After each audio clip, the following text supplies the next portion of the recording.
Hola, buenas tardes. Disculpen el retraso, tuvimos ahí unos problemillas, pero bueno, muchísimas gracias por unirse. La verdad es que estamos muy emocionados por nuestro primer evento oficial. Significa muchísimo que ustedes estén aquí. Y bueno, antes de empezar con la charla, vamos a introducirnos un poquito como grupo, como para que ustedes puedan tener una idea de quiénes somos y lo que hacemos y tal. Entonces, bueno, me presento brevemente. Mi nombre es Celeste y yo soy la presidente del RCG. Yo soy Gabriel Jiménez Payas y soy el secretario.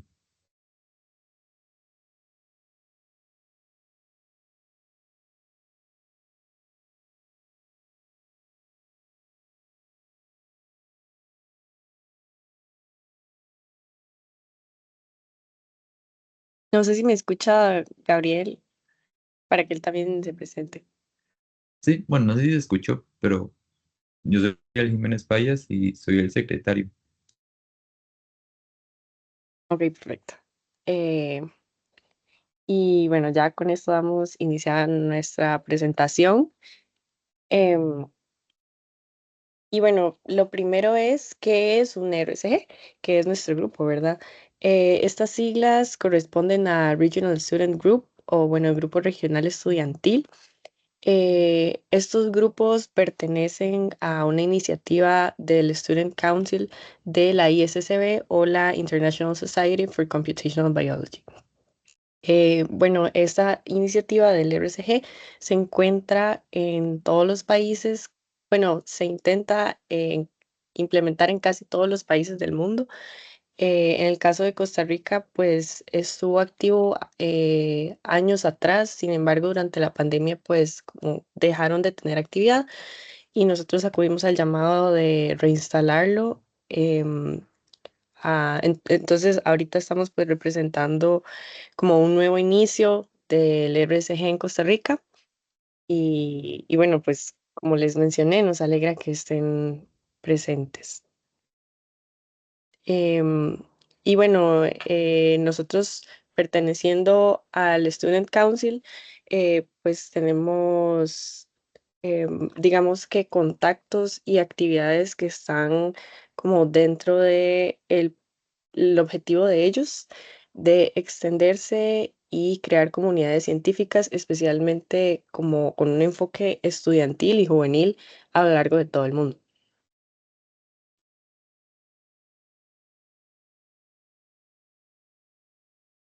Y bueno, un poquito como de manera estructural, nuestro RSG tiene 5 comisiones de trabajo donde pues varias personas forman parte. Tenemos la parte de logística que se encarga de pues coordinar todo lo que tiene que ver con pues las actividades que tenemos planeadas y vamos a llevar a cabo, tener objetivos y asegurarse que estos objetivos se cumplan.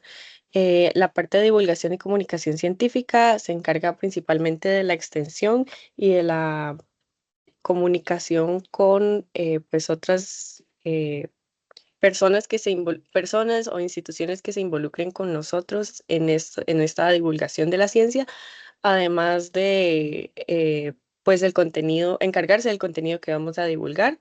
La parte de tesorería que se encarga del manejo de presupuestos que nos llegan directamente de el Student Council.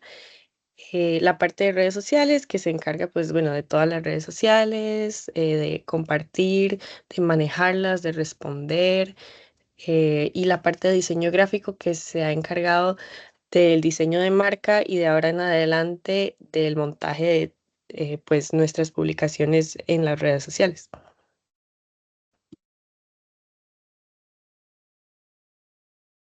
Como objetivos tenemos como que el general, por así decirlo, es impulsar el desarrollo de la bioinformática en el país y esto lo queremos lograr por medio de la creación de redes de conexiones entre estudiantes y personas investigadoras y asimismo la creación de zonas de aprendizaje dentro de las diferentes ramas de la bioinformática. Algunos Dentro de del, nuestros... Ay, perdón. Perdón, no, no, continúe. Algunos de nuestros planes dentro de nuestra organización, bueno, esta primera charla que es pues nuestro evento oficial o la forma oficial en la que estamos arrancando. Semanalmente, pues estaremos arrancando con divulgación en temas bioinformáticos, históricos, mujeres en la ciencia, Latinoamérica y cómo se ve, como para poder extender y accesibilizar la biología computacional. Tenemos planeado para octubre y septiembre un taller teórico práctico de las bases en el análisis bioinformático y para inicios de 2026 nuestro primer congreso internacional en el que tanto ustedes como cualquier estudiante que trabaje en pues biología de sistemas o computacional pueda exponer sus proyectos en desarrollo o concluidos.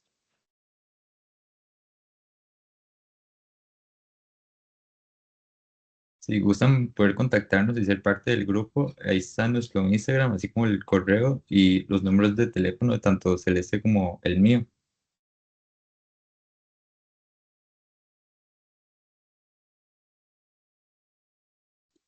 Y Si bueno, gustas, les vamos a dejar también esta información por el chat y para que tengan como acceso y cualquier pregunta nos pueden escribir. Muchísimas gracias. ahora como parte de la charla inaugural, vamos a presentar a la doctora Rebeca.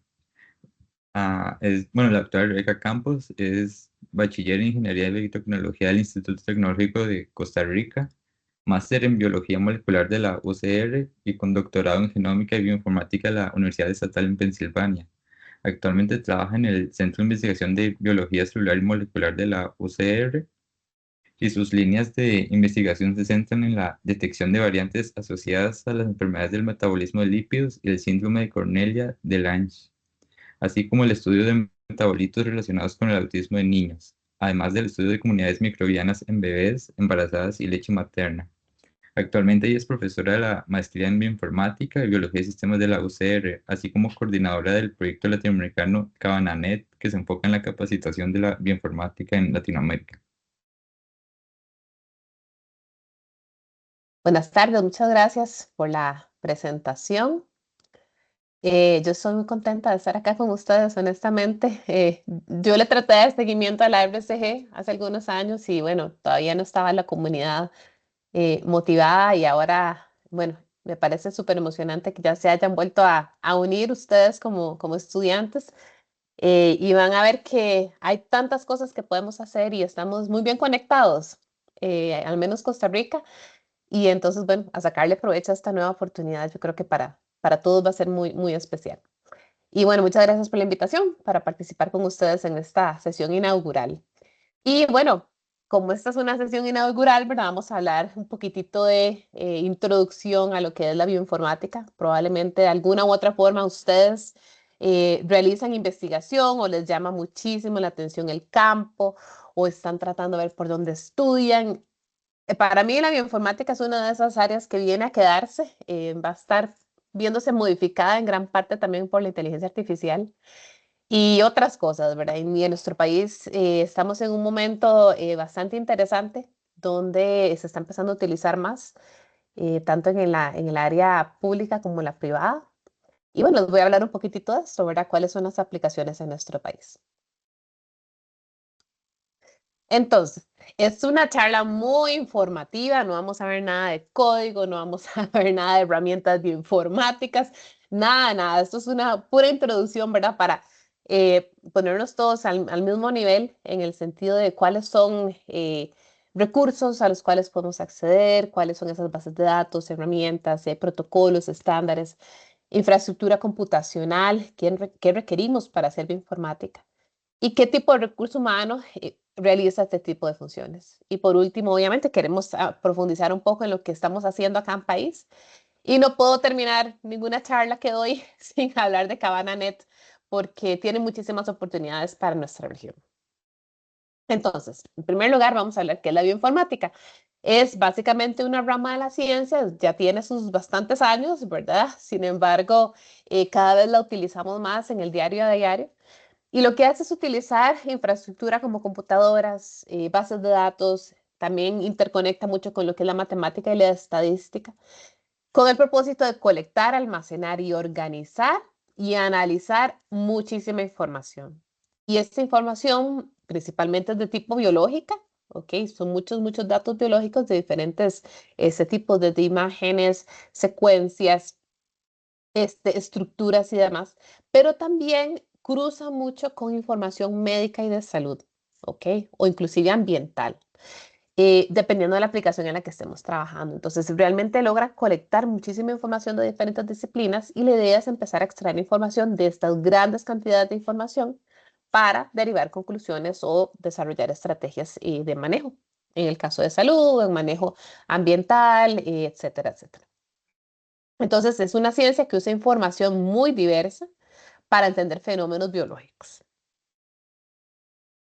Y se puede resumir en tres componentes, ¿verdad? Por un lado, tenemos lo que es la creación de bases de datos y estas bases de datos, ¿verdad? Cada vez se crean más, entre más información y más instrumentos hay para generar información de tipo biológica. Probablemente ustedes están familiarizados con datos de tipo genómico, que puede incluir desde genomas completos de organismos o de humanos o de ambientes. Puede incluir también información de transcriptomas que tiene que ver con la expresión génica de diferentes tejidos o microorganismos bajo alguna condición.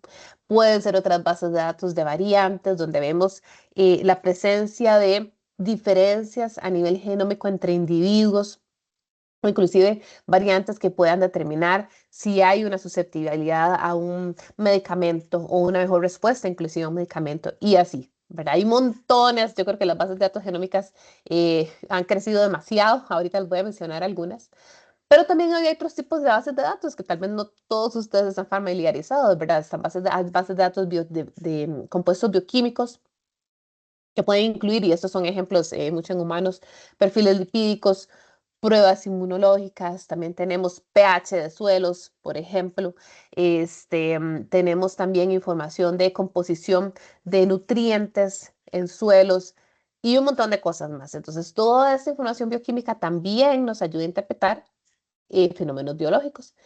Y algo que cada vez más yo estoy aprendiendo, porque esa no es mi rama, yo trabajo mucho en la parte de genómica, es la parte de imágenes. Y la parte de imágenes está tomando una fuerza enorme, es impresionante lo que se está realizando ahora con microscopios nuevos, nuevas versiones de microscopios y con inteligencia artificial. Se está mejorando aún más la resolución de estas imágenes que ayudan, en el caso de humanos, ¿verdad? A dar diagnósticos, por ejemplo, con radiografías o con TACs. Otro tipo de imágenes, supongo que han visto, ¿verdad? Las de Google Maps, por ejemplo, ese tipo de imágenes, cada vez estas bases de datos van incrementándose. Hace unos meses hablé también con una señora, eso no tiene que ver con el lado biológico, pero ella trabajaba viendo el espacio. Y bueno, dicen que es uno de los problemas más complejos por la cantidad de puntitos que hay, ¿verdad? Todas esas estrellas, cómo estiman las distancias y demás, y todo esto se ha visto favorecido por estas nuevas estrategias de captura de imágenes y análisis. Y en el caso de humanos, ¿verdad? Nos interesa muchísimo estudiar el historial médico. Entonces, toda esta información de diferentes bases de datos es lo que nosotros podemos interrelacionar para estudiar eventos o fenómenos biológicos. La segunda parte de la bioinformática es el desarrollo de algoritmos, porque cómo analizamos ese montón de datos, ¿verdad? Una cosa es tomar los datos, diseñar estudios, generar esos datos, pero ¿cómo los estamos analizando? Entonces, hay mucha gente que es especialista en el desarrollo de algoritmos, en el desarrollo de herramientas que sean, bueno, en algunos casos accesibles, en otros casos no son open, ¿verdad? Como les decimos, pero están constantemente en este desarrollo de nuevas estrategias, tanto computacionales como estadísticas para analizar este tipo de datos tan complejos. Y por último, tenemos ya la parte del análisis, ¿verdad? La interpretación de lo que estamos estudiando, de lo que estamos obteniendo con estos algoritmos y estas pruebas estadísticas, ¿cómo interpretamos? Y muchas veces puede haber una persona de estadística, ¿verdad? Que entre acá, como viene en este grafiquito muy interesante, puede ver a alguien de estadística que viene y trabaja en ciencia de datos, pero también puede hacer bioestadística. Y tiene un cruce muy interesante con el área biológica. Entonces puede ser una persona que sabe mucho de la parte de biología y además de análisis de datos. Como puede haber una persona que viene del área de computación, ¿verdad? Pero como empieza a aprender mucho de la parte biológica, pues empieza a especializarse en lo que le llamamos biología computacional.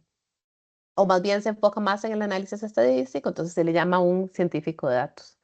Y todos estos juntos, ¿verdad? Se puede decir que conforman bioinformática, ¿verdad? Porque muchas veces uno se enfoca en una o en otra área y trabajamos en disciplinas que se traslapan con tal de poder extraer toda esta información.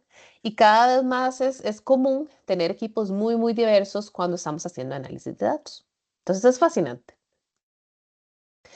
Aparte de todo eso, ¿verdad? Hablamos de la metadata. La metadata es toda la información que no necesariamente es la información biológica directamente, como secuencias, por ejemplo, las imágenes, que están asociadas a nuestras muestras.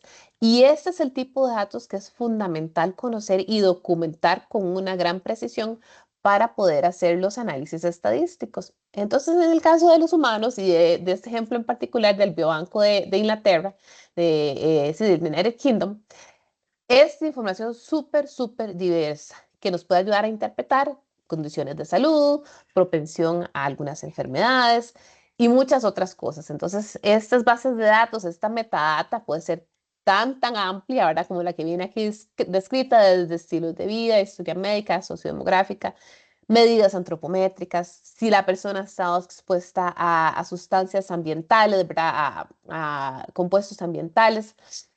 Se pueden medir biomarcadores de diferentes tipos, podemos tener datos genéticos, ya estos ya son ya no es tanto metadata, ya estos son datos de análisis. Función cognitiva, datos de salud, de outcomes de salud.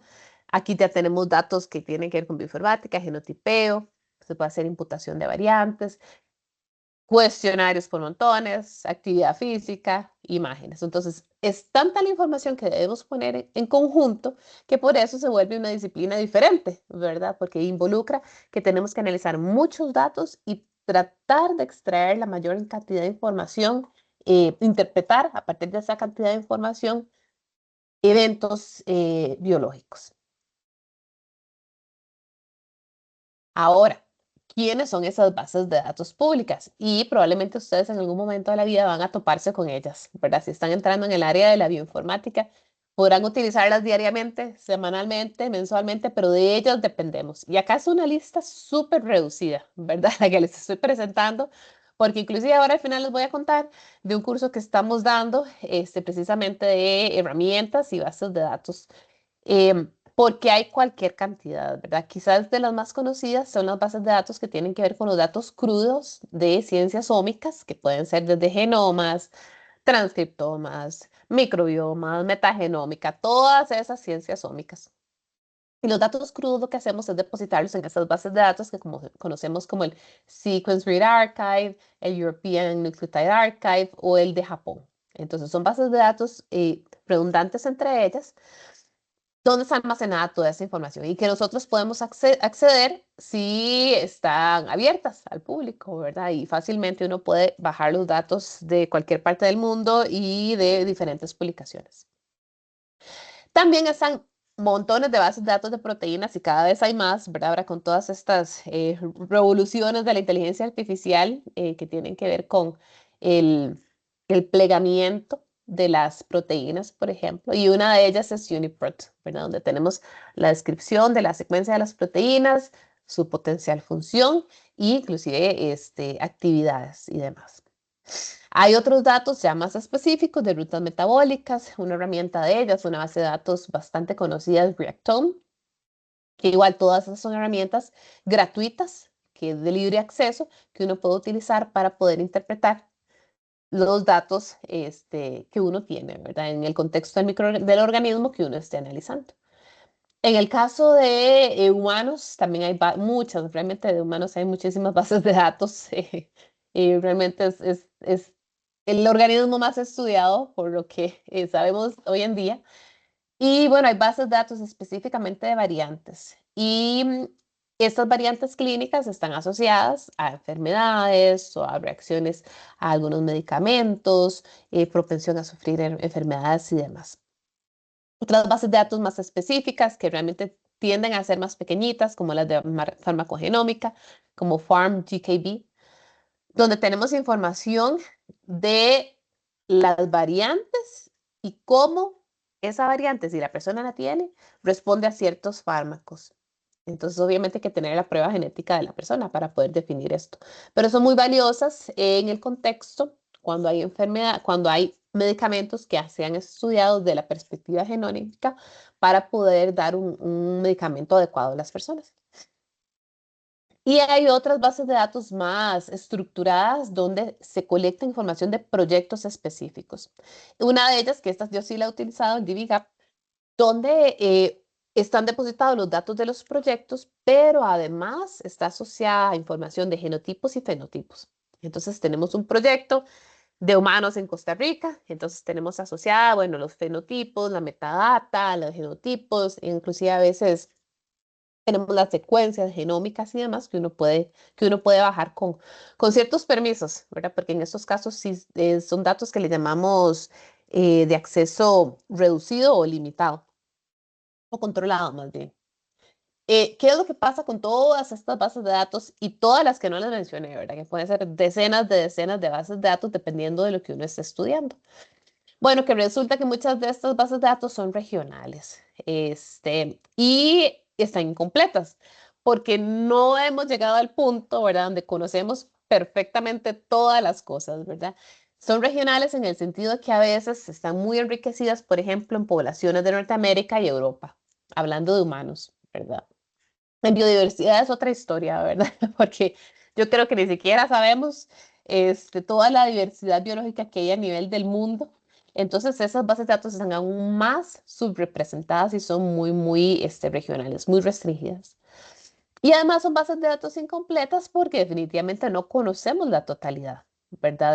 De la información biológica que podemos extraer. A veces estamos limitados no solo por el muestreo, ¿verdad? Que no se pueden llegar a determinados lugares, no sé, en el fondo del mar, por ejemplo, o porque no logramos extraer el ADN de los microorganismos de una fuente termal, por ejemplo.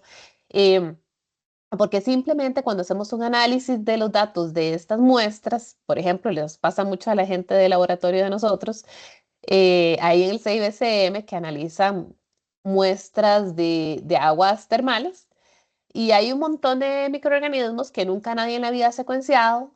Entonces, cuando van a estas bases de datos, y resulta que muchos de los microorganismos que encuentran son desconocidos, están como unknown. Entonces, son bases de datos muy incompletas.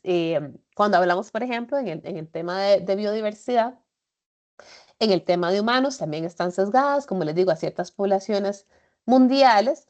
Y entonces siempre hay como mucho trabajo por hacer. La verdad es que es demasiado trabajo que queda pendiente por hacer, pero este es nuestro punto de partida en muchos casos cuando hacemos investigación en bioinformática, estas bases de datos públicas. ¿Y cómo hacemos estos análisis? Bueno, una vez que ya tenemos nuestros datos, ya sea porque los tomamos de estas bases de datos o puede ser porque también los secuenciamos en nuestro laboratorio o un colaborador los secuenció. Independientemente, siempre tenemos que pasar esos datos por herramientas, ¿verdad? Tenemos que procesarlos de diferentes formas. Y como les digo, hoy no vamos a hablar de eso porque estos son cursos largos, ¿verdad? De cómo se hacen ese procesamiento de los datos. Pero esas herramientas que escojamos va a depender del tipo de nuestros datos, ¿verdad? Si lo que secuenciamos fueron genomas de una bacteria que teníamos aislada en una placa Petri, bueno, lo que corresponde es hacer un análisis de ensamblaje de genomas, ¿verdad? Si lo que teníamos más bien era el metagenoma de una fuente termal, bueno, ¿qué toca hacer? Un ensamblaje de metagenomas y un análisis de vías bioquímicas, por ejemplo. Y así sucesivamente. Entonces, dependiendo de lo que uno se vaya especializando, por decirlo así, según nuestro tipo de datos, vamos a escoger pipelines tan complejos como este, ¿verdad? Que nos está describiendo aquí el ensamblaje de una bacteria, en particular esta Pseudomonas aeruginosa. Entonces es un pipeline que seguimos diferentes pasos, cada uno de esos pasos involucra una herramienta bioinformática diferente que tenemos que aprender a utilizar e interpretar además los resultados de esas herramientas y que cada una de ellas nos va a ir generando resultados intermedios que después tenemos que seguir procesando con otra herramienta y así sucesivamente hasta concluir con todo el proceso de análisis. ¿Cómo usamos estas herramientas? Bueno, en algunos casos no siempre es factible hacerlo de esta forma siempre, pero podemos trabajar en nuestra computadora, ¿verdad? Dependiendo de la herramienta, puede ser, o de la cantidad de datos que tengamos, puede ser que podamos trabajar en computadoras fijas o podemos trabajar en línea, en herramientas que están también disponibles, ya sea porque están gratuitas o porque podemos suscribirnos si fuera necesario. Yo siempre opto por las herramientas gratuitas, aunque a veces le cueste uno aprender un poquitillo más, no importa. Uno aprende, se dura sus semanitas ahí aprendiendo las herramientas, pero por lo menos ya uno tiene control y no tiene que estar pagando por ciertas herramientas que son realmente costosas. O podemos trabajar utilizando la línea de comandos y de nuevo, la línea de comandos son otro montón de semanas que va a invertir uno en aprenderla y utilizarla regularmente, es lo que nos da estas habilidades para poder analizar este tipo de datos usando este tipo de herramientas bioinformáticas. En modo interactivo, lo que significa es que podemos meternos en un clúster computacional y trabajar directamente con este clúster. No es algo físico que tenemos aquí a la par, ¿verdad? Como la computadora que tengo yo aquí, sino que estamos trabajando en una computadora remota, em, interactuando directamente con esa computadora y haciendo análisis normalmente más complejos que requieren más poder computacional, como los clústeres. Y como ven, los pipelines son complejitos y dependiendo de lo que estemos haciendo, esta estructura y las herramientas van a diferir. Entonces, en bioinformática, ¿qué es lo que realmente hacemos, verdad? Normalmente tenemos un conjunto de datos al inicio, ¿verdad? Normalmente, y aquí estoy hablando desde mi perspectiva de bióloga molecular que hace genómica. Entonces, aquí empezamos con nuestros datos de FASTQ, por ejemplo, FASTQ, y pasamos nuestros datos por diferentes herramientas bioinformáticas, ¿verdad? Puede ser que la herramienta bioinformática 1 nos da como resultado un tipo de datos 1 y puede ser que ese tipo de datos 1, ese output 1, nos dé una respuesta, ¿verdad? Fantástico. Pero normalmente no es así. Normalmente tenemos que pasar por varias etapas de herramientas bioinformáticas como esta. Bioinformatics 2 nos va a dar un resultado 2 que tenemos que meter dentro de otra herramienta 3 para obtener datos 3 y eso nos va a derivar en otro tipo de respuestas a partir de nuestros datos, ¿verdad? Entonces, se puede volver muy complejo, pero uno normalmente lo que hace es aprender, bueno, de personas que ya hayan trabajado en el tema o de publicaciones científicas. Entonces, ya hay, como hay a nivel de literatura científica, esto es muy abierto. Realmente la bioinformática es una de esas disciplinas donde hay muchísima apertura para open science. Entonces uno encuentra los pipelines de la gente, se encuentra los datos de la gente, ¿verdad? GitHub es muy, muy utilizado para esto. Entonces hay mucha disponibilidad de esos tipos de pipelines para poder uno implementarlos. Entonces uno como que va aprendiendo ahí en el proceso. Siempre se empiezan con cositas pequeñitas y uno va elaborando ese conocimiento y dependiendo de las herramientas que estén usando, pueden trabajarlas directamente en sus computadoras o en los clústeres. Pero ya les voy a hablar un poquito de esto. ¿Qué pasa? Que bueno, una de las dificultades que tiene la bioinformática es que hay muchas herramientas, ¿verdad? Bueno, inclusive desde lo que es la generación de los datos, por ejemplo, de secuenciación, la cantidad diferente de herramientas que hay para análisis de datos. Y entonces hay veces en que uno puede analizar un mismo set de datos con dos pipelines diferentes y los resultados no son completamente idénticos, ¿verdad? Entonces, dependiendo de lo que estemos haciendo, ya se han desarrollado protocolos y estándares, ¿verdad? Para que los estudios sean consistentes para algunos, ¿verdad? Para algunos flujos de análisis, para algunos pipelines. Y hay algunas buenas prácticas que se han desarrollado a lo largo de los años que nos permiten tener esa replicabilidad. Esta palabra es clave. La replicabilidad nos permite saber que si yo cojo los set de datos de aquel artículo del año 2019 los bajo y utilizo el mismo pipeline que esa persona utilizó, voy a obtener casi que exactamente los mismos resultados. Pero eso se logra solo teniendo una buena documentación. ¿Ok? Entonces, ese es el primer reto del bioinformático. ¿Vieron cómo cuesta? Documentar todo bien.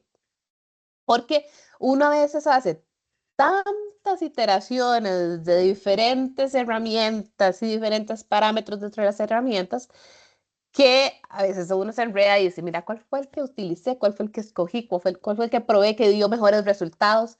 Entonces, ese es un reto y eso es algo que siempre a mis estudiantes de la maestría les digo, necesitamos documentar todo. En el laboratorio, a los que han trabajado acá en laboratorio de biología molecular, por ejemplo, uno lo apunta, ¿verdad? Que cogí tal muestra, le puse tanto de polimerasa, le puse tanto de primers, bla, bla, bla, bla, bla.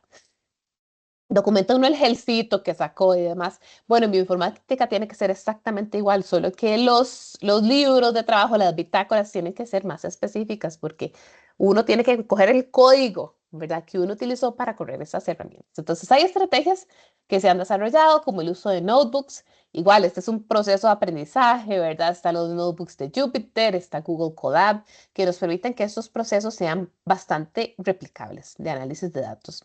También se puede usar el sistema de código de versiones que se desarrolla en Git y en GitHub para poder dar seguimiento a las diferentes etapas y modificaciones que se han hecho de las herramientas para obtener los resultados.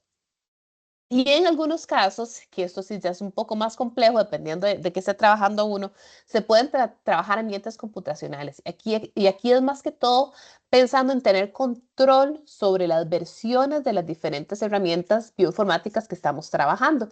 Porque así como Windows va cambiando, ¿verdad? Ya ahorita no sé en qué Windows estamos, porque yo no uso Windows 11, no sé en cuál estamos, y hubo versiones más viejas. Puede ser que las computadoras trabajan diferente. Igual sucede con nuevas herramientas bioinformáticas. Entonces, si yo usé Chime versión 1 y ahora estoy usando Chime versión 2, puede ser que ambas dos nos den resultados diferentes. Entonces, estos ambientes computacionales que podemos desarrollar con Docker o con Conda nos permite tener control sobre el tipo de herramientas y la versión de las herramientas y cómo funcionan esas herramientas en un pipeline. Entonces, uno cuando publica, por ejemplo, uno dice, bueno, use tal versión de Chime y use tal versión de FastQC, etcétera, etcétera, porque eso va a tener un impacto en los resultados. Entonces, hay como estrategias que uno va aprendiendo para tener un poco más control sobre esa replicabilidad. Y además se han desarrollado estándares que hay que seguirlos, ¿verdad? Sin embargo, requieren a veces mucho tiempo en cuanto a la documentación, pero ya existen para algunos tipos de datos. Entonces, por ejemplo, está este Miami, que es la información mínima que necesitamos para experimentos de microarreglos, que también se utiliza para RNA-seq, por ejemplo. O el MIMAG, que tiene que ver con genomas ensamblados a partir de metagenomas. Entonces ya estos estándares uno debería estudiárselos y apegarse a esos estándares si uno quiere que la investigación científica y bioinformática que esté realizando sea útil y replicable para otras personas. Igual, todo esto es, bueno, hay que profundizar mucho y uno se enfoca en las herramientas especiales para análisis de datos y los datos que uno esté analizando.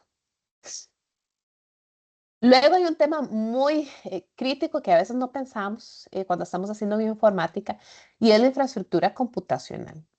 Y yo creo que esto es algo que a veces los profesores ignoramos, ¿verdad?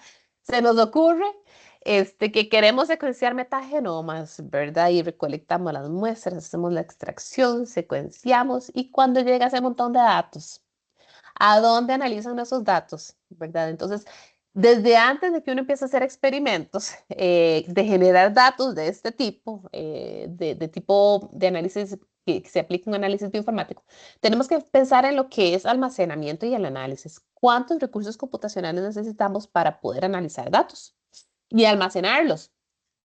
Porque a veces es mucha información, es mucha información.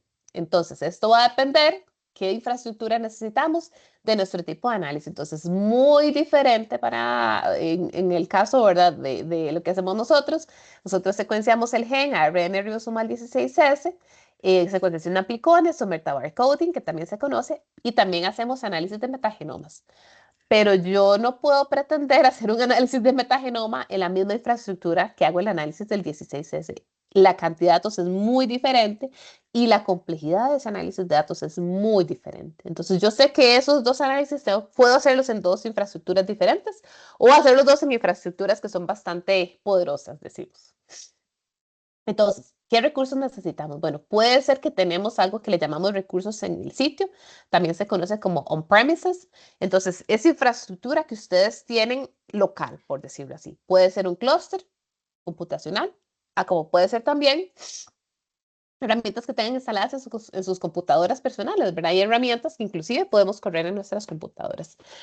Hablamos de clústeres computacionales porque a veces la cantidad de datos que estamos generando es demasiada y en la computadora personal no les va a correr, ¿verdad? Un análisis de metagenomas no nos va a correr en una computadora personal normal y corriente. Entonces necesitamos pensar en esa estructura computacional y de dónde la podemos obtener. ¿Verdad? Entonces, a nivel de nuestro país, que yo creo que la mayoría de las personas que están acá presentes son de Costa Rica o están haciendo acá trabajos. En Costa Rica tenemos las instituciones, las universidades públicas en nuestro país, tenemos acceso a este clúster que se llama CABRE, que es del SENAT. Entonces, cualquier estudiante de una universidad pública de Costa Rica tiene acceso a este clúster CABRE. Uno pide el acceso, pueden ahí subir datos, pueden analizarlos. Sí es bastante retador porque cada vez hay más usuarios, entonces hay limitantes, pasa constantemente por procesos de actualizaciones y demás. Entonces a veces dificulta los análisis, pero es un recurso gratuito que tenemos nosotros acá. Y yo como soy de la UCR, ¿verdad? Yo conozco de otras dos infraestructuras que tenemos, como el cruce de Sigima y el HPC, que son dos infraestructuras que están abiertas para estudiantes e investigadores de la Universidad de Costa Rica y que, bueno, estamos usando al máximo, ¿verdad? Porque hay mucha investigación en esta área de bioinformática y también en el tema de imágenes. Entonces, se vuelve retador y esos son los recursos, digamos, que tenemos disponibles, gratuitos para una gran comunidad científica en nuestro país. Pero existe también la oportunidad de recursos en la nube, ¿verdad?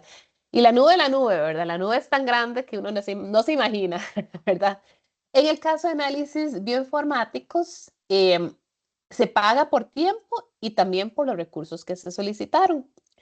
Entonces, ¿eso qué significa? Que uno tiene que tener mucho control, ¿verdad? Uno tiene que saber manejar muy bien la nube para sacarle el máximo provecho, porque pagamos por cada segundo, si no es que menos, y por la cantidad de recursos que solicitamos. Entonces, no mucha gente opta a trabajar en la nube porque la verdad es que sí es complicadillo. Yo lo hice una vez y bueno, no sé si realmente aprendí o no. Yo creo que aprendí un poco, pero si tengo que volverlo a hacer, tendría que volver a aprender, creo yo. Entonces, es un proceso de aprendizaje, pero los recursos están ahí. Si uno tiene el financiamiento, es una excelente opción, ¿verdad? Eh, es complejo, pero bueno, se aprende en el proceso. Y lo que sí es recomendable y necesario es hacer un análisis de rendimiento y costos previo al uso de la nube. Entonces uno empieza a hacer estandarizaciones de los protocolos, por ejemplo, en un clúster, bueno, si es un análisis más chiquitito, en una computadora bastante rapidilla, con bastante capacidad, o en un clúster computacional. Entonces una vez que uno tiene ese pipeline bien afinado, ahí sí se va uno a la nube a correr las 1000 muestras que tiene, ¿verdad? Y pide la nube por 2 días, no sé, y paga lo que tenga que pagar. Entonces hay bastantes alternativas. Microsoft Azure, está el AWS de Amazon, el Google Cloud, todas estas son accesibles. Claro, hay que pagar, como les digo, y por eso es muy necesario hacer esos análisis de rendimiento y costos. Luego existen otra línea de herramientas. Estas son las que llamamos las herramientas en línea, que también hay que tener mucha paciencia. Yo he usado Galaxy. También utilicé Magnify y hay otro montón de herramientas, ¿verdad? Que uno se mete en línea y ustedes suben sus datos, los analizan, a veces hay que esperar días para que salga el resultado, porque siempre va a haber una cola de gente. Entonces, en estas herramientas en línea hay que armarse de paciencia, ¿verdad? No se les ocurre hacer una tesis en estas herramientas una semana antes, háganlo con tiempo, si esa es la opción que ustedes tienen. Galaxy es fantástico. Yo hice, no sé, tal vez la mitad de mi tesis de doctorado en Galaxy. porque trabajaba con la gente en Penn State, ¿verdad? Que ellos eran los creadores de Galaxy, ¿verdad? Aparte del equipo que inició este esfuerzo de Galaxy, y teníamos Galaxy instalado localmente. Entonces yo lo trabajé así, tiene muchísimas herramientas y realmente es bastante flexible. Solo que sí, las versiones que son abiertas, ¿verdad? La europea, la de Estados Unidos, hay como muchos usuarios. Entonces, como que sí limita un poquitito la facilidad y la rapidez. A veces uno quiere hacer las cosas muy rápido, ¿verdad? Entonces, para eso es mejor trabajar on-premise. Pero bueno, esos son los recursos que hay disponibles y de nuevo, dependiendo de la cantidad y volumen de datos que ustedes tengan, tienen que escoger entre estas tres opciones. Y por último, el recurso humano, ¿verdad? Que son ustedes y son los especialistas. Entonces, ¿qué se necesita para hacer bioinformática, verdad? Bueno, a veces necesitamos personas muy especializadas en informática, porque necesitamos gente que conozca de la infraestructura computacional, ¿verdad? Tiene que ser gente que conozca cómo funcionan las herramientas bioinformáticas, tiene que ser gente que además sepa cómo las utilizamos y que nos ayude a estandarizar y hacer eficientes los análisis de datos. Van a haber personas en informática que van a trabajar muchísimo en lo que es creación y manejo de bases de datos. Entonces, es como una rama específica de la bioinformática muy importante, el manejo de esas bases de datos. Luego necesitamos gente especializada en el análisis, obviamente, y aquí entran los bioinformáticos, los que son hardcore, ¿verdad? Personas que conocen muy bien los pipelines, conocen muy bien los datos, saben analizarlos, saben manejar diferentes herramientas, saben manejar la nube o saben manejar los clústeres bioinformáticos, los clústeres computacionales. Y en sí son las personas que corren esos análisis. De estos son de los que conozco más yo, honestamente. Conozco más bioinformáticos que personas de informática que conocen de infraestructura y bases de datos, o inclusive que están en esta tercer grupo, ¿verdad? Entonces, ser bioinformático es algo que es cada vez más factible para cualquiera de nosotros porque hay muchísima capacitación disponible, cada vez esto se vuelve más accesible. Y bueno, es una oportunidad para ustedes, ciertamente. Y por último, tenemos que tener personas especializadas en lo que es interpretación. Y ese es un paso que en nuestro país sí que nos está faltando. En nuestro país tenemos un montón de gente que está especializándose en bioinformática, en bioestadística, cada vez hay más gente que maneja bases de datos, infraestructura computacional, pero a las personas a las que les llegan todos estos resultados, ¿verdad? O a las que les deberíamos transferir todo este conocimiento, no están entrenadas. Entonces, no logramos comunicarnos, no nos logramos comunicar con el médico genetista, con el político que está tratando de hacer un proyecto, ¿verdad? Para que se haga un diagnóstico genético, por ejemplo, en autismo, o el patólogo, o el biólogo, o el agrónomo que está viendo cómo entender un patógeno de la planta y cómo ayudar al cultivo, etcétera, etcétera. Entonces, necesitamos empezar a entrenar a las personas que deberían estar utilizando este tipo de análisis de datos para que tengamos eh, un buen impacto, ¿verdad? De estas nuevas tecnologías. Ha sido muy difícil porque esto requiere un gran cambio a nivel de las universidades y ese cambio ha costado porque no tenemos tantas personas que estén dando docencia en estas ramas, ¿verdad? Es un reto. Pero bueno, en ese proceso estamos y bueno, yo diría que cada vez estamos mejor. Yo volví al país hace 10 años de mi doctorado y en ese momento yo era una de las pocas personas que estábamos trabajando en bioinformática y ahora yo puedo decir que tengo un montón de colaboradores en esta rama, ¿verdad? Estudiantes inclusive. Entonces es muy valioso y he visto la evolución en los últimos 10 años. Me gustaría que fuera un poco más rápido, ¿verdad? Que ya estuviéramos viendo el impacto de estas tecnologías y la bioinformática a nivel de salud, que es más que todo mi campo de investigación, pero obviamente también en la parte agronómica y en la parte ambiental. Entonces todavía tenemos un gran reto ahí de por medio. Entonces, hablando un poquitito ahorita de la realidad nacional y aplicaciones, me devuelvo un poco más en el proceso.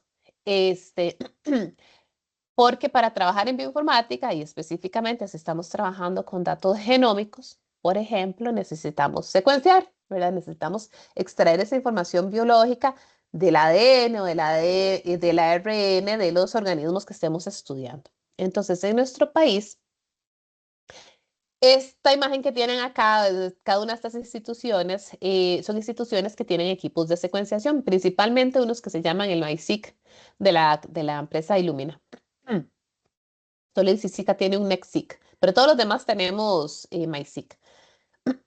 Eso significa que en cierta cantidad se están generando datos, ya sea para, en el caso de SENASA, en lo que es salud animal, ciencia, vigilancia de patógenos, hospital de niños, principalmente enfocado en mutaciones asociadas a enfermedades. El Poder Judicial hace ciertas pruebas de identificación con SNPs que se secuencian en el MySeq.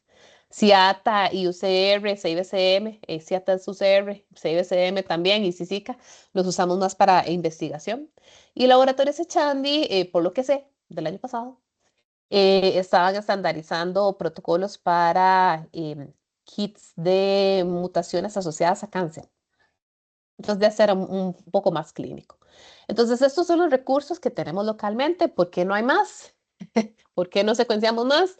Porque sale muy costoso. Entonces, tener estos equipos en nuestro país, traer los reactivos, correr las muestras y demás, es un proceso que por lo menos sale 30% más caro que hacerlo fuera del país. Entonces, realmente lo usamos y desarrollamos investigación, vigilancia y demás con recursos que podríamos usar para otras cosas, pero creemos que es muy valioso realizarlo acá en el país y tener la infraestructura local. Y en cada una de estas instituciones hay personas en bioinformática que hacen análisis, obviamente, una o más. Pero mucha gente, al menos en el área de investigación, optamos por secuenciar fuera del país. Uno lo que hace es extraer el ADN de las muestras que uno tiene y las mandamos a Novogene o a Macrogen. Inclusive hay otro montón de oportunidades más de muchas empresas más donde uno puede mandar los ADNs o los ARNs para secuenciar para cualquier aplicación que uno quiera. Y bueno, los precios varían mucho, eso sí es cierto. Lo que sí sé es que los costos en estos dos lugares son muchísimo más reducidos que lo que nos sale a nosotros acá en Costa Rica. Y bueno, para tomar esa decisión uno se fija mucho en el presupuesto que tiene, ¿verdad? Para poder hacer investigación desde mi perspectiva, que soy investigadora, a nivel de diagnóstico. Siempre es preferible hacerlo localmente, pero a veces la infraestructura no es suficiente. Entonces yo creo que uno puede utilizar estas herramientas externas, estas compañías externas. Sé de algunos colaboradores que tienen colaboradores en otros países, que tienen infraestructura de secuenciación muy grande. A nosotros nos pasó este año que tenemos un proyecto, ahorita les cuento, de metagenomas y nos funcionó muy bien trabajar con el Sanger Institute en Inglaterra. Entonces nos dijeron, no, nos mandan los ADNs, les devolvemos todos los datos y ustedes analizan la información.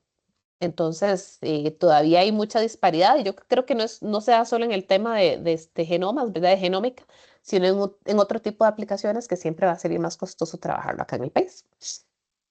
Entonces, ¿qué estamos haciendo? Bueno, resulta que a nivel de investigación, y esta lista está completamente sesgada, se van a dar cuenta, porque yo estoy en la Universidad de Costa Rica, ¿verdad? Y he trabajado en estos últimos 10 años mucho en el tema de genómica y microbiomas. Entonces, aquí hay muchos proyectos en los que he trabajado yo con colaboradores y también investigación que se hace en la Universidad de Costa Rica, ¿verdad? De la Universidad Nacional, conozco uno que otro caso y aquí no estoy poniendo tampoco proyectos que se estén haciendo en instituciones como en Ciencia y Hospital de Niños, etcétera. Entonces, esto es completamente investigación a nivel prácticamente de la Universidad de Costa Rica. Entonces, tal vez uno de los temas que más llamó la atención es el tema de los microbiomas por su impacto en salud, ¿verdad? Entonces, nosotros empezamos a trabajar desde el año 2017 en el estudio de bebés y específicamente del microbioma gastrointestinal. Ese es un proyecto que, bueno, nos ha generado un montón de datos. Estamos muy emocionados en el proceso de escritura de artículos porque ha sido muy, muy interesante, porque hay muy poca información a nivel latinoamericano y en este campo estamos aportando. Luego también con Lisela y Mauricio han estado trabajando en microbiomas de áfidos y fitoplasmas, que son patógenos de plantas. Con Sandra Silva en su momento, porque ella falleció, y ahora con Milena y un equipo más grande de investigadores, estamos trabajando en microbioma de enfermedad periodontal. El doctor Adrián Pinto está trabajando, bueno, tiene ya años de estar trabajando con las personas, los nonagenarios de zonas azules para entender qué es lo que tienen ellos de particular.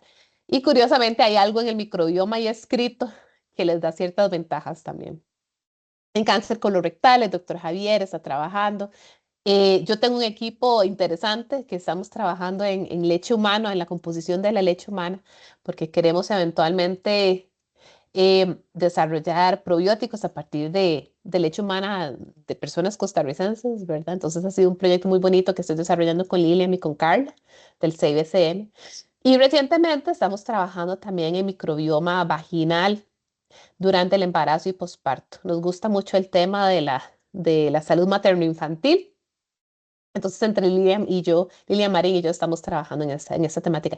Por cierto, que para este proyecto estamos reclutando. Si alguien por aquí conoce a alguna embarazada que está en el tercer trimestre, me escribe y les paso la información. En genómica, mucho se ha enfocado en secuenciar genomas de bacterias, empezando por ahí, ¿verdad? Entonces, bacterias como Photorhabdus, Brucella, Pseudomonas aeruginosa. Otros proyectos que hemos desarrollado con enfermedades raras como el síndrome Cornelia-Lange, estuvimos trabajando con exomas para identificar las variantes asociadas a la enfermedad en estos pacientitos. En otro proyecto junto con Sandra, en su momento estuvimos trabajando con variantes asociadas a dislipidemias en Valle Central. La doctora Alicia Rojas de la UCR también, secuenciando parásitos, específicamente ahorita están trabajando con Spirocerca lupi. Esto es súper, súper interesantísimo. Los parásitos son ese tipo de patógenos que han sido completamente ignorados y son fascinantes para el sistema inmunológico, el desarrollo del sistema inmunológico. Y en su momento, obviamente, fue muy interesante trabajar con el SARS-CoV-2 y todavía, hoy en día, el doctor José Molina sigue trabajando en investigación, inclusive con colaboración en Inciensa, para seguir dándole vigilancia a este virus y otros más. En transcriptómica tenemos menos proyectos, uno que se enfocó en Pseudomonas aeruginosa, ver cómo esta bacteria cambia su expresión génica bajo ciertas condiciones y al estar expuesta a un antibiótico en diferentes concentraciones. Un proyecto que, bueno, creo que salieron como 3 o 4 papers. Esto sí está completamente publicado con Fernando García y José Molín.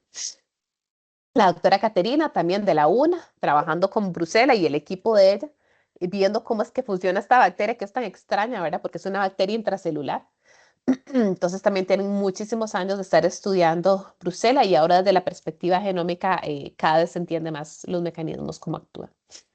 Y el mismo proyecto de enfermedad periodontal, no estábamos tratando de desarrollar la parte transcriptómica, pero vieran qué proyecto más difícil. Este no lo logramos porque las enzimas de la boca degradan el ARN inmediatamente. Entonces, a pesar de que tratamos de preservar las muestras de 500.000 formas y hacer la extracción de ARN, no logramos extraer suficiente material. Entonces, lastimosamente no pudimos hacer la transcriptómica, pero por lo menos se puede hacer qPCR. Pero no es un reflejo realmente preciso de la biología de esos tejidos.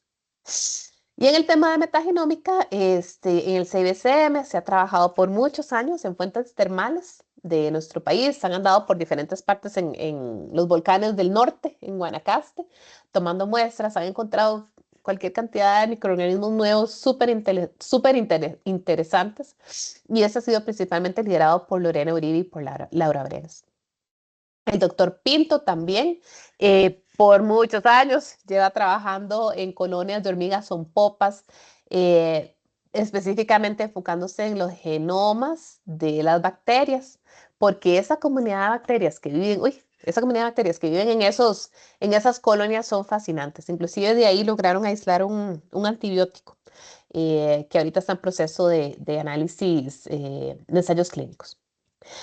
Y por último, este es el proyectito que estamos trabajando nosotros actualmente con mucha fuerza. Es uno que tiene que ver con metagenomas en poblaciones con malnutrición. Entonces, tomamos muestras en Talamanca y en Valle Central y la idea es que vamos a poder encontrar los microorganismos que difieren en zona rural y zona urbana y que además están asociados con problemas de sobrepeso y obesidad.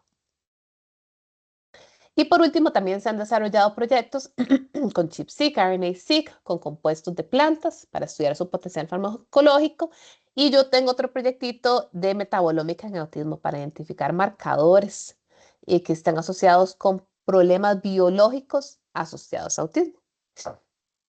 Y les decía que no puedo terminar sin hablarles rápidamente de CabanaNet, ¿verdad? Porque esta es la red, sí, la red que empezó del 2017 y ha tomado mucha fuerza, ha tenido un impacto muy bonito a nivel latinoamericano y empezó como Cabana.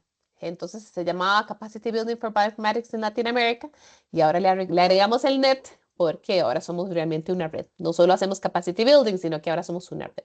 Y está enfocado en fortalecer estas capacidades en bioinformática. Y inicialmente nos enfocábamos en enfermedades contagiosas, protección de biodiversidad, seguridad alimentaria. Y ahora estamos agregando uno nuevo, pero todavía no tenemos el loguito, que tiene que ver con genómica humana. Estas son las instituciones que actualmente forman parte de la red o que tenemos colaboradores en la red. Somos 15 instituciones. Todavía nos falta llegar a muchos países, por lo menos para tener un mayor acercamiento y llevar nuestras oportunidades a estos otros lugares. Y nuestro modelo se basa o se ha centrado en proyectos de investigación. Entonces, acuerpamos investigadores que tengan relaciones sí, que podamos desarrollar proyectos de investigación en conjunto y a lo largo de esos proyectos de investigación hacemos actividades de intercambio de conocimientos, enfocándonos un poco más en la parte política porque creemos que la parte de bioinformática, el análisis de datos, debería tener una importancia muy alta en lo que es toma de decisiones. Hacemos pasantías, que son los secondments, entonces favorecemos esos intercambios en la región. Hacemos Train the Trainers, que son programas de entrenamiento para que las personas puedan entrenar a otras personas en bioinformática. Realizamos muchas capacitaciones, talleres, tipo workshop. Y desarrollamos materiales de e-learning para que la gente pueda autogestionar su conocimiento en bioinformática. Y aparte de eso, hacemos muchas cosas que tienen que ver con interactuar con otras redes, apoyo en generar políticas y interactuar con la sociedad. Favorecemos el desarrollo de infraestructura que sea importante para dar talleres o inclusive para favorecer el desarrollo de infraestructura computacional. Tenemos una página web y obviamente tenemos representación en medios sociales. Entonces, nuestro proyecto fue inicialmente financiado por el UKRI por 5 años y recién estamos terminando el financiamiento con Chan Zuckerberg Initiative y estos han sido los principales números, por decir así, el impacto en números de lo que hemos realizado. En estos últimos 2 años y medio hemos podido eh, tener a un grupo de 12 pasantes más en la región, 15 personas más capacitadas como trainers, más de 239 personas capacitadas en nuestros talleres. Se publicaron 4 tutoriales nuevos de e-learning y estamos desarrollando 6 proyectos de investigación conjunto. Si quieren conectarse con nosotros, acá están los QRs para unirse, ya sea Facebook, LinkedIn, X, y tenemos varios videos en YouTube de charlas que hemos dado en algunos momentos. Esa es nuestra página web y nuestro correo si quieren conectarse con nosotros. Y para terminar, aquí tienen el QR de la lista para unirse a nuestra lista de correos, porque en los correos mandamos la información de todas las capacitaciones, de otros correos que nos envían otros colaboradores para que la gente pueda participar. Y lo último es esto, que tenemos abierto esta convocatoria. No, no es una convocatoria. Tenemos abierto este curso para que la gente se inscriba, que ya es como la 4ª vez que lo damos. Es un curso que da la Universidad de los Andes sobre recursos online para análisis de datos biológicos. Cerramos el 1 de agosto, es un curso que es sincrónico, eso es lo que tiene de difícil porque los profesores dan el curso en Colombia y la gente de Latinoamérica tiene que unirse en ese momento porque no se graban las lecciones. Y este año está chidísima. Está bien, bien, bien diseñado, muy bonito. Es una clase de 1 hora y media, solo que son martes y jueves. Y el curso es todo el semestre. Entonces, al final del curso les damos un certificado, hay una prueba, bueno, no es una prueba, es como una tarea que se hace al final del semestre y se toma la asistencia. ¿verdad? Hay que asistir creo que a un 70% de las clases y hacer el, la, la tarea al final del curso. Entonces, esto está abierto por si quieren inscribirse. Y con eso termino. Les agradezco muchísimo la atención. Y si tienen alguna preguntita, con mucho gusto se la respondo.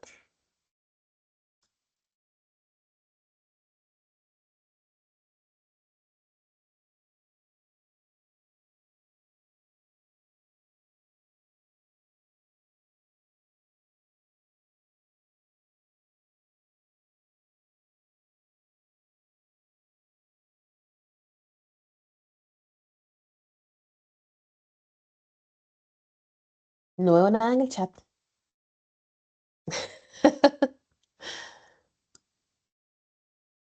Creo que Gabriel, por si acaso, está habilitando la opción para que se puedan abrir los micrófonos. En todo caso, alguien quiera hablar. Ok. Pero bueno, muchísimas gracias por colaborarnos. Se nos olvidó mencionar, pero en este caso, la profe Rebeca es nuestra Faculty Advisor o, bueno, el miembro como consejero que nos ha estado apoyando en el arranque del RSG. Entonces, para nosotros ha sido como súper importante poder conectar y tener como acceso a pues que nos enseñe. Creo que esta charla ha sido súper provechosa. Em, y bueno, como mencionó la profe, si tienen preguntas, las pueden ir pensando, creo que, bueno, por ahora en el chat. em,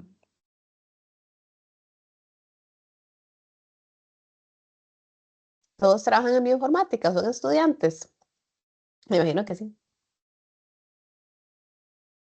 bueno, de aquí nosotros intentamos hacer la divulgación como en las tres universidades. Me parece que hay personas de eh, variadas carreras, pero más que todo biología. Ah, bueno, qué dicha.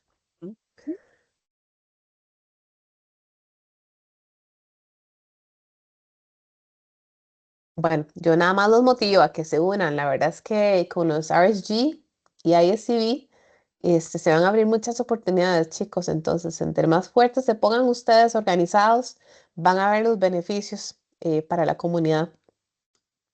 Hay muchas actividades bonitas que se hacen y va a ser muy provechoso.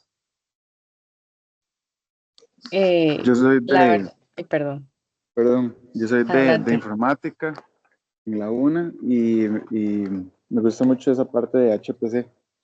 Y Ah, excelente. Sí, entre todos tienen que hacer sinergia, ¿verdad?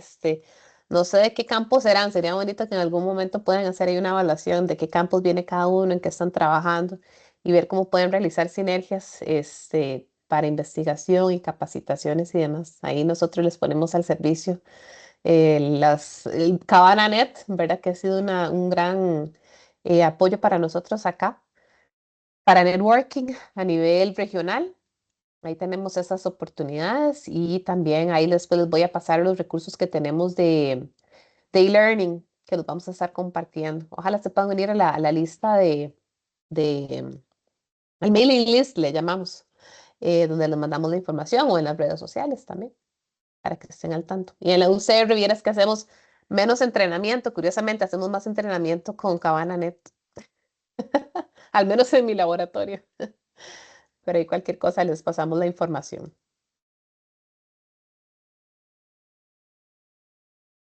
Bueno, para agregar a lo que nos ha dicho la profe Rebeca, tenemos como algunas actividades planeadas, como les mencioné anteriormente, dentro de nuestro RSG, pero por supuesto que estamos abiertos a cualquier idea o, o digamos, proyecto que quieran traer a realidad. Digamos, en este momento estamos planeando el seminario o el taller teórico práctico gracias a ideas de todas las personas que se han involucrado.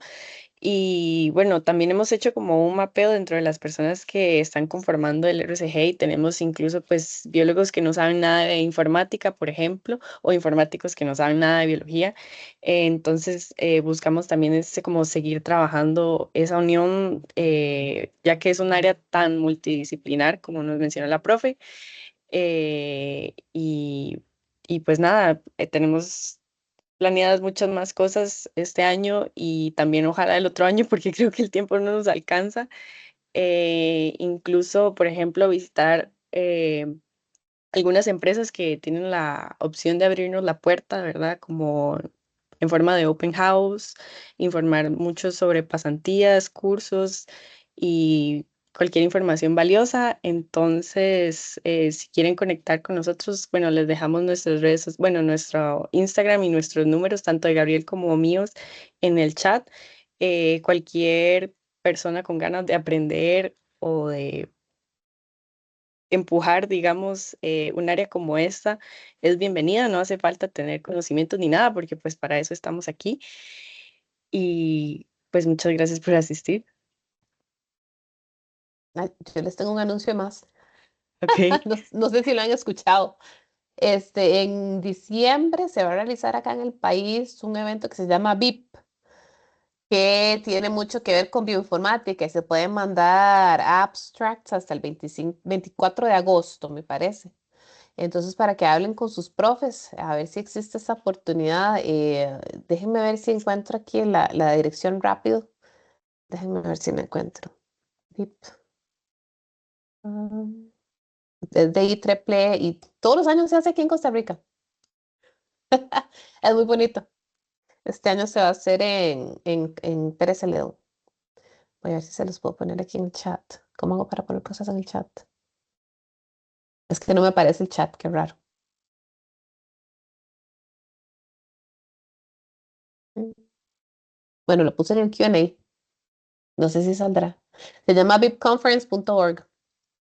Por si les gustaría participar para que lo hagan con sus profes. Es un evento nacional, entonces es más fácil sacar los viáticos para poder asistir. Por eso quería compartírselos.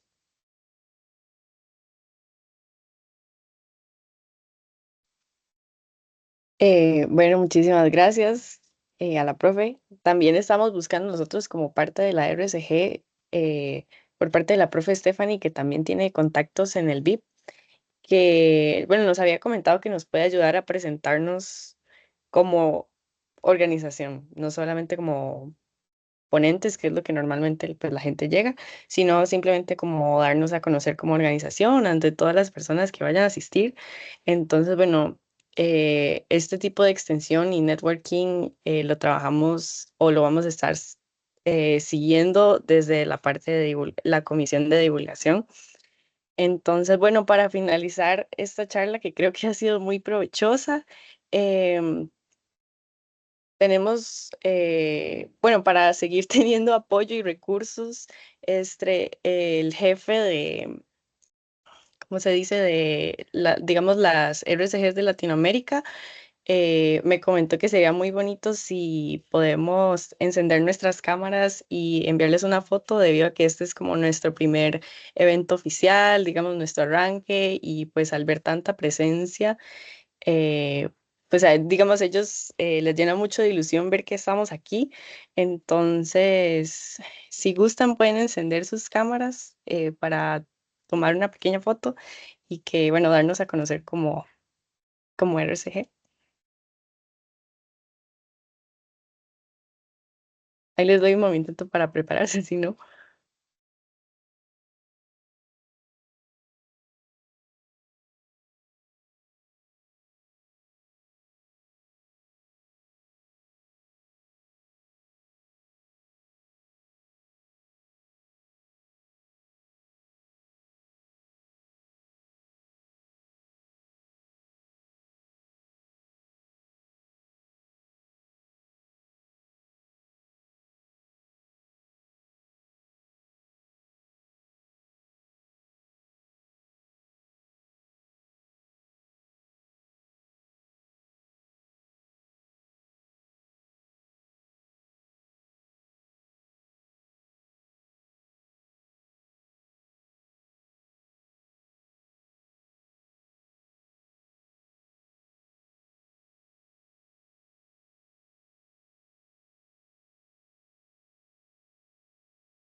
Bueno, ya que estamos, entonces creo que Ya podemos tomar la foto, no sé si vos puedes tomarla, Gabriel. Sí, ya la tomé.